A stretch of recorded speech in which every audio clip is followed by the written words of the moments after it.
Bonjour à tous, aujourd'hui pour un nouveau tuto Redstone. La dernière fois, je sais pas si vous vous en rappelez, on avait fait une petite porte qui ressemblait à ça, qui était du 6 par 6. Regardez-moi cette taille de porte, je conseille d'aller la voir, c'est insane.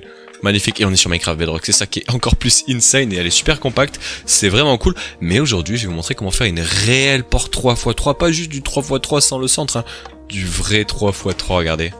Hop, et là regardez. C'est magnifique, c'est du vrai 3x3. Bon, c'est très complexe hein, comparé à du Java, parce que bon, sur Java, il y a les pistons, enfin la redstone se comporte différemment, donc là, il va falloir faire un truc beaucoup plus complexe, mais vous allez voir que si vous suivez bien le tuto, ça va être très facile. Alors le système qui est là, c'est vraiment un truc ultra basique. Le vrai système complexe, il est ici, mais en vrai, c'est pas si compliqué que ça, comme vous allez le voir. C'est franchement compact et c'est plutôt pas mal. Donc je vais vous montrer ça tout de suite, on va aller récupérer les matériaux. Mais avant cela, je connais quand même à dire que ce petit tuto est disponible pour les versions PS4, Xbox One, Switch, PE, Windows 10... Et je crois que j'en ai oublié, je ne sais pas. Mais toutes les versions Bedrock, pas pour les versions Java. Enfin du moins vous pouvez tester, mais je pense pas que cette usine fonctionnera pour la version Java. Surtout parce qu'il y a une torche de redstone qui est collée au piston. Et je crois que quand... sur Java on active le piston, ça fait sauter la torche, donc je pense que ça marchera pas sur Java. Mais voilà, donc je vais récupérer tous les matériaux et puis on commence cette petite usine. Allez hop, on va s'écarter, on va se mettre à peu près ici, parfait. On va donc tout de suite commencer, il va falloir savoir qu'on va dans un premier temps placer les deux pistons collants comme ça. Et il faudra savoir que ici ça sera le centre de la porte, donc ça sera pile le centre où on pourra marcher sur la porte. Il faudra savoir que ici, voilà, il y aura la porte, etc. On la fera après, hein, mais c'est pour que vous puissiez à peu près vous repérer dans l'espace. On est à peu près là. Maintenant, à droite du double piston collant, on va mettre un petit bloc qui est juste ici, suivi d'un observateur qu'on va placer juste après, parce qu'il va être un petit peu galère à placer. On va dans un premier temps faire un petit espace pour mettre une torche, pour justement placer cet observateur qui a la tête qui regarde la torche. Voilà, c'est pour ça qu'il est un peu compliqué à venir placer. Une fois que ceci est fait, on peut venir tout simplement venir poser un bloc juste ici avec deux repeaters ici, un à 4 ticks, full tick, hein, donc vous cliquez 3 fois dessus, et un à 2 ticks, voilà, comme ceci, vous cliquez une fois dessus, et déjà comme vous pouvez le voir, il y a le petit piston qui se lève, ce n'est pas un problème, mais c'est déjà plutôt pas mal. Alors pour éviter qu'il se lève, ce qu'on va faire, on va dans un premier temps prendre un levier, et on va le positionner juste à côté de cette torche là et on va l'activer comme ça, ça désactive le piston, ça évite qu'il s'active sans arrêt pour rien. Maintenant on va passer derrière le petit système qui est juste ici, voilà, et on va commencer à faire le petit système qui est là. Alors ça va être un petit peu galère, il faut réussir à placer un piston, alors non pas comme ça, il faut réussir à placer un piston, voilà, collé à la torche de redstone juste là comme vous pouvez le voir. Avec ce petit piston vous mettez par dessus un bloc de redstone et toujours en diagonale un petit bloc entier. Par la suite, vous allez placer une torche de redstone ici, une torche de redstone là, deux blocs par-dessus la torche de redstone avec deux petites poutres de redstone dessus. Donc là, c'est déjà pas mal, on a bien avancé, hein. Sachez que on est vraiment pas loin d'avoir bien fini, hein. C'est bête à dire, mais le système qui est en bas, c'est vraiment le plus long. Une fois que vous avez fait tout le système en bas, c'est du one shot. Après, vous faites tout le haut en one shot, vous allez voir. Donc voilà, ensuite, on va repasser de ce côté-là. On va un petit peu jongler de gauche à droite à chaque fois. On va, dans un premier temps, venir mettre un repeater à 4 ticks, c'est-à-dire vous cliquez 3 fois dessus ici, positionné vers là, voilà, dans ce sens-là. Vous allez mettre, tant qu'on y est, un piston collant dirigé de droite vers la gauche, voilà, parfait. Ensuite on repasse à nouveau de l'autre côté, hein, comme je l'ai dit, on va jongler un peu de gauche à droite. Vous allez mettre, avant de mettre le bloc ici, on va mettre un petit piston juste ici, ça va être compliqué à placer, voilà, juste ici contre l'observateur qui était juste là, parfait. Et là il va falloir placer un observateur avec justement la flèche qui pointe vers le haut. Comme vous pouvez le voir ici, il y a une flèche qui pointe vers le haut. Alors s'il est à droite ou à gauche, ça ne change rien, il faut qu'elle pointe vers le haut. Il faut de toute façon ici qu'il y ait une input et qu'en dessous il y a la tête qui est contre le piston. Une fois que ceci est fait, vous allez juste venir placer un bloc par dessus ici. Tant qu'on y est, on va venir mettre juste au niveau de la torche ici un petit bloc avec un repeater que vous allez mettre à 3 ticks, c'est-à-dire que vous cliquez 2 fois dessus comme ceci. Et ensuite ici là, il va falloir mettre un petit observateur avec la tête qui pointe vers le piston et qui input vers l'extérieur. Voilà, une fois que ceci est fait, on va s'occuper du système qui va être juste ici, ça va être le système un petit peu complexe. Pour ce faire, on va venir placer un bloc juste derrière le piston qu'on a mis là, un bloc juste ici, et là cette fois-ci vous pouvez mettre un piston normal ou un piston collant.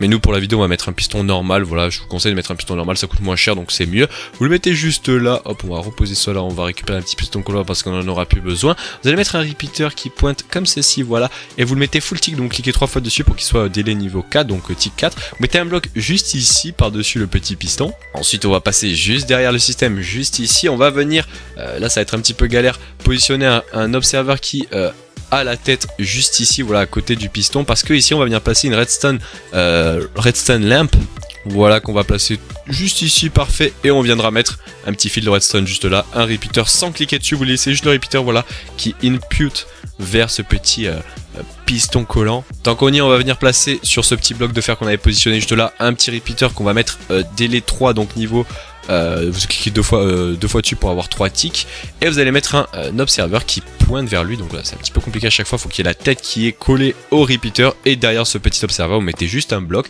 entier pour que tout simplement ça input dans le bloc et que ça active le piston quand il va faire le double rétractation. Je sais pas si ça se dit, mais c'est pas trop grave.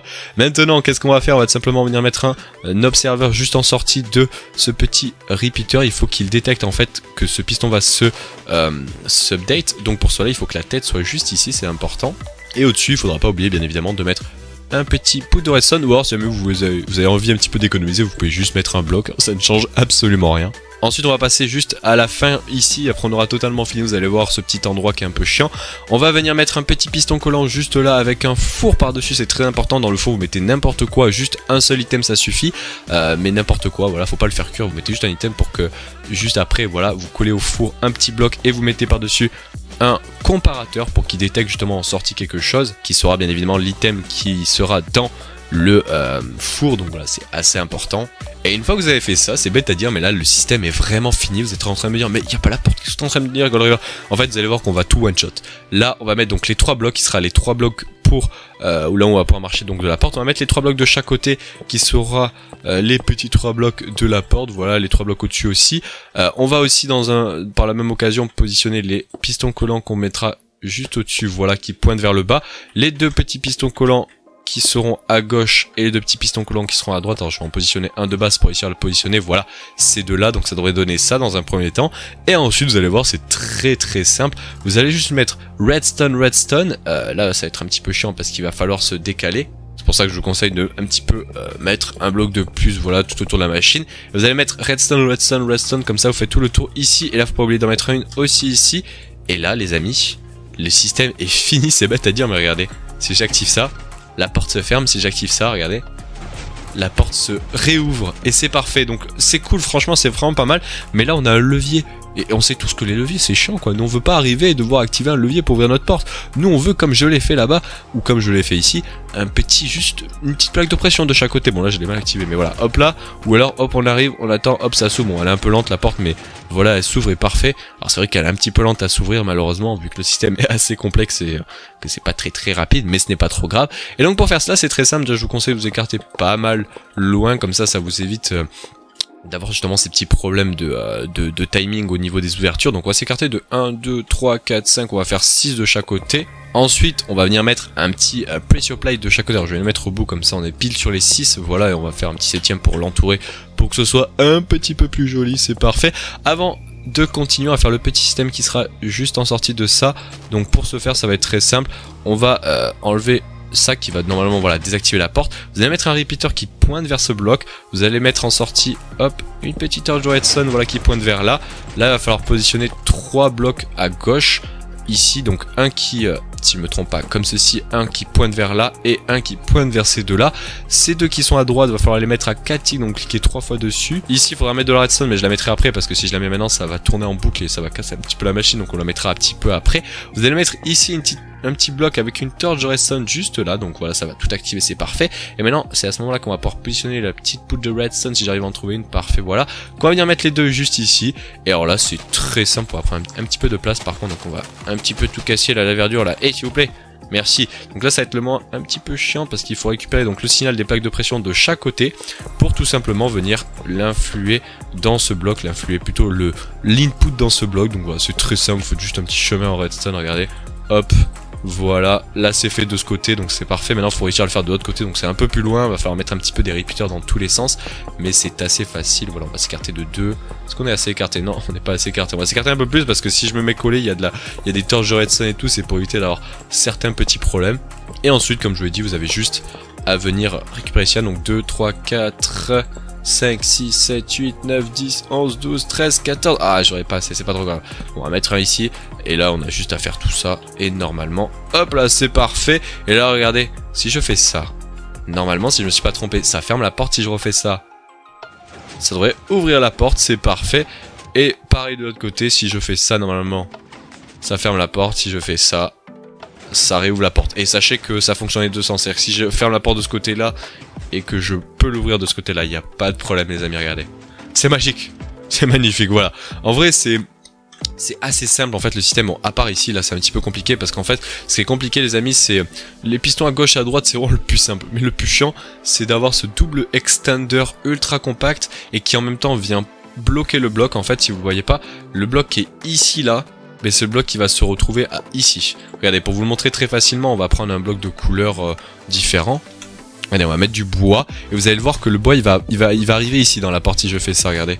Faut que je passe sur la petite plaque de pression. Il va faire hop et hop, voilà. Parce que ce piston le pousse et lui après il repousse. Et à l'inverse, il va après lui se faire aspirer, hop, se faire instantanément aspirer par lui. Lui va venir faire un double extender pour récupérer lui. C'est pour ça que le système est assez compact. Les double extenders sur Minecraft Bedrock sont très compliqués à faire. C'est pour ça que c'est un peu long au niveau de la rétractation et surtout au niveau de la complexité en dessous. Alors que sur Java, ça prendrait genre 2 fois voire même 3 fois moins de place que ce qu'il y a ici juste pour un double extender, mais franchement c'est assez compact, c'est ça qui est cool pour du Minecraft Bedrock parce que j'ai déjà vu des double extenders les amis, c'est pire que ça au niveau de la taille que ça prend. Donc voilà, en tout cas j'espère que vous aurez réussi chez vous à la faire. On est en 1.16 donc normalement il n'y a pas de modification au niveau de la redstone à l'heure actuelle. Si jamais vous êtes en future version, il se peut que ça soit patché, n'hésitez pas à me dire si jamais vous êtes en future version, peut-être regardez dans les commentaires, ça sera peut-être indiqué si jamais l'usine ne fonctionne plus. Et puis voilà, nous on va se laisser là, merci à tous d'avoir regardé ce petit tuto, n'hésitez pas à me dire dans l'espace commentaire quels ont été vos problèmes si jamais vous avez eu des problèmes avec cette petite machine. Moi je vous conseille vraiment de relancer, de refaire le tuto plusieurs fois pour déjà vous le construire en créa de votre côté pour pas vous louper et surtout pour un petit peu comprendre comment il fonctionne. Moi maintenant je sais très bien comment il fonctionne, je comprends. Je sais pas pour autant que je saurais en créer un comme ça, mais je comprends le système. Donc voilà, je vous conseille aussi de le faire plusieurs fois en créa avant de le faire en survie. Sinon vous allez être en mode, mais je l'ai fait 8 fois, ça ne fonctionne pas, je comprends pas. Et vous allez faire des erreurs bêtes. Donc voilà, c'est pour ça. Nous on se laisse là, merci à tous d'avoir regardé ce petit tuto. On se dit à la prochaine. N'hésitez pas à me dire dans l'espace commentaire si vous voulez plus d'usines dans des tutos dans ce style-là, des portes 3x3, des portes 4x4, des portes 5x5, des portes 6x6 comme celle-là. En vrai, c'est beaucoup plus facile de faire une porte 6x6 que de faire une porte 5x5. Hein. Ou enfin 5x5 quoique c'est presque pareil que ça, mais 4x4 c'est un peu plus compliqué. Donc voilà, allez, j'arrête de parler, on se laisse là, merci à tous d'avoir regardé ce petit tuto et puis on se dit à la prochaine. Allez, ciao les gens, n'hésitez pas à me dire qu'est-ce que vous avez pensé de ce tuto dans l'espace commentaire. Allez, ciao les gens, et la petite emote comme d'habitude. Ciao les gens.